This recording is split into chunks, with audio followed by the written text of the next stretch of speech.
الحمد لله وحده والصلاة والسلام على من لا نبي بعد. معزز سامعینو،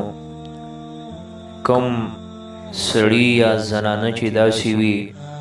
چې هغې ته مناسب رشته نه میلاویږي، نو دوی دپاره یو داسې عمل چې د هغې په وجه باندې به زر تر زره او په اسانه باندې دوی ته مناسب رشته میلاو شي، دا تاسو ځان سره یاد کړئ. که کوم مور او پلار داسې وي چې د هغې اولاد ته رشته نه میلاویږي، نو دغه مور او پلار دی یا لطیفو یا ودودو 1111 ځل، یعنی 1111 ځل د ماخوستن د مونځ نه پس وایي، او د دې نه وړاندې دي